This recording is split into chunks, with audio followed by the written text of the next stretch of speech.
We saw your tweets and he's back by popular demand, and I have a special co-host today in Craig Noon. You excited? Yeah, it's something I've been looking forward to doing actually. I think I've got a career in it afterwards actually. Does that mean I should be concerned about my job? Not now, no, you're okay for now. Anyway, coming up on In the City this week, the club heads out to Johannesburg for the BPP Live event. Also, we looked forward to Saturday's Foundation Day. I spoke to Steven Corker ahead of this Saturday's big clash with Crystal Palace. But first, Amy speaks to Ollie.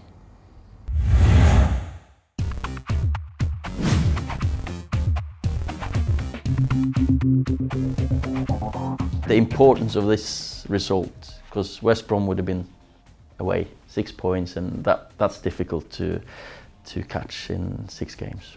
I spoke to Mats after the game and he seemed surprisingly calm given his first goal for the club and the manner in which he did it. What was he really like in the change room? Was he excited? No, of course he was excited.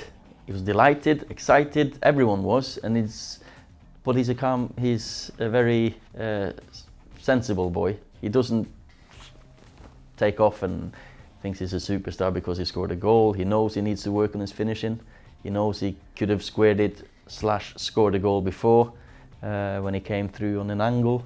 So he just works on his game. He wants to improve, and this is one of the parts of the game that I've asked him to improve, get end products. Keep watching to hear more from Ollie later in the show.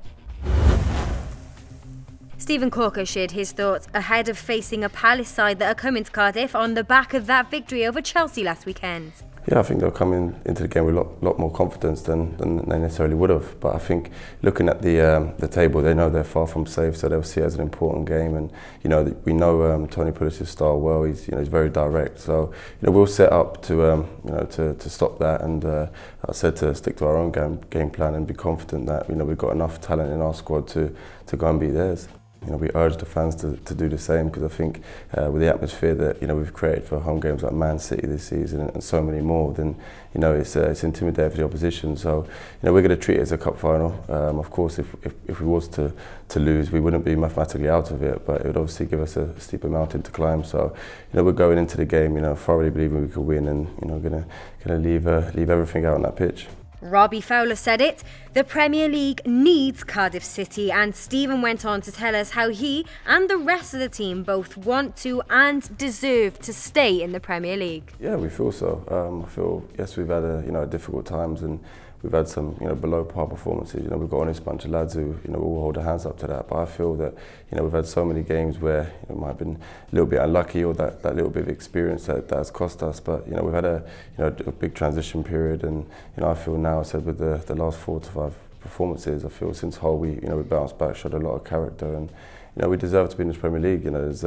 It's a tough league this year. There's a lot of teams fighting for survival, and there's 3-4 teams challenging for the title. So it's exciting times for neutral, I'm sure. But no, I think we thoroughly deserve to remain in the Premier League.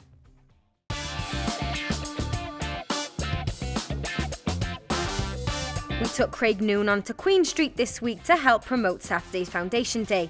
With the Quick Feet Arena set up for the public, Craig, of course, had a go himself. Yeah, I had a go, but I wasn't as good as I was in my shorts and t-shirt and training wear, which today I've got tight jeans on, which tighter than mine.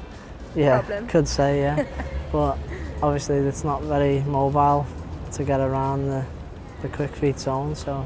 Also with us in town was world champion freestyler Ash Randall, who will also be attempting to break a world record at half-time on Saturday, so keep a lookout for him. Yeah, he showed me up as well, he's done really well, and I've seen some of his stuff, and he's unbelievable what he can do with a ball, which I can't do nowhere near, that sort of stuff. So.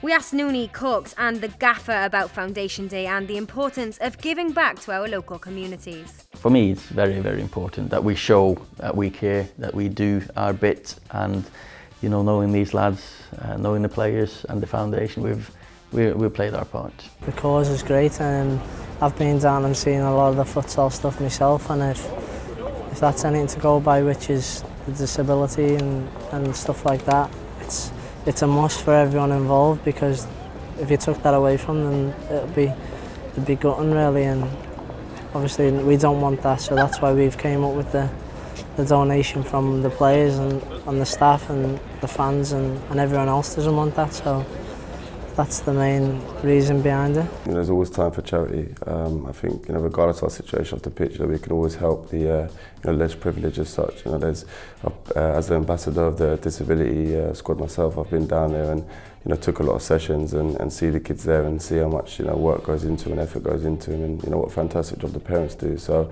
there's many more people will be helping with this charity. So the boys were more than happy to donate their part and be part of such a great cause. Cardiff City travelled out to Johannesburg this week to take part in the BPP Live event. Over 30,000 people attended over the 2 days. And being a fully interactive experience, the event was the first of its kind. And it's testament to Cardiff that this stand has been so popular. We had thousands of people through here. I'm looking at the queues right now, they're still 100 deep. And so if you put something on, if you go out there and if you do it, you'll get results. With the Grand National also on Saturday, here's a quick silly with Noonie and Jordan deciding yay or nay to existing horse names. May the horse be with you. Yes. Yay. Yay. Yay. What about Mankini Magic? Yay. Yay. That's an A. That's an A. Pass and Wind? Yay. April Fools. Nay. Nay. Crispy Bacon. Crispy Bacon? Yay. Yay. Have you heard about the horse called Crispy Bacon? Yay. 4Q. Nay. That's an A. Unfortunately, Jordan, you got 3 out of 7. Yes. May the horse be with you is an actual horse. Yeah.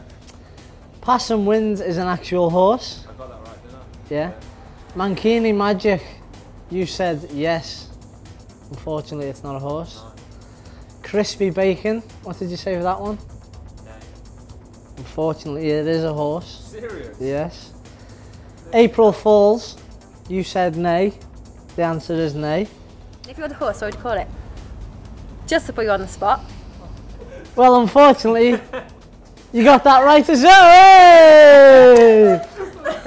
Congratulations, John. You got 3 out of 7. Yes. That's 4. Well done. That's 4, no? No, sorry, just the 3. Over the noon. That's a good one. Over the noon. Over the noon. Over the noon. There is no escaping the wait behind this Saturday, but Ollie looked ahead to facing Palace and Pulis in what's possibly the biggest game of this season. Tony's teams, they play the same way. So he's not going to change. He'll play the same way as he did away to Sunderland, away to Newcastle, at home to Chelsea. And so for me, I think it's just a boost for them, obviously, to getting the 3 points. So it's not going to be a change of mindset from their side. There's no escaping the pressure on Saturday. We need those 3 points. And Ollie's calling for the fans to get behind the boys and support them. You know, I think our crowd would like to beat a guy from Newport as well. Definitely. And we need them. Today, on Saturday, they're going to be more important than ever. It's a sellout. It's going to be full. It's going to be a game where it's going to be a stop-start game. They're not going to come here to entertain. They come to frustrate us. So our crowd, they've got to be our 12th man. So I just ask them to really, really cheer every single tackle we make, every time we close them down, every time we make an effort. All that is massively important. It could be at 85, 95, the 95th minute, 94, you never know that we scored a winner that we desperately need. There is a lot of pressure undeniably riding on the game on Saturday. It's a massive game. How are you looking to approach it?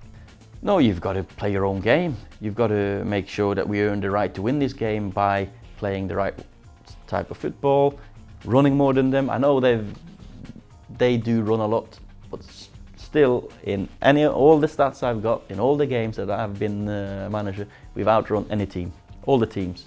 So Crystal Palace will now meet the team that runs more than them. And you know, with our stats from set pieces, our attitude, I think we'll give them a right game.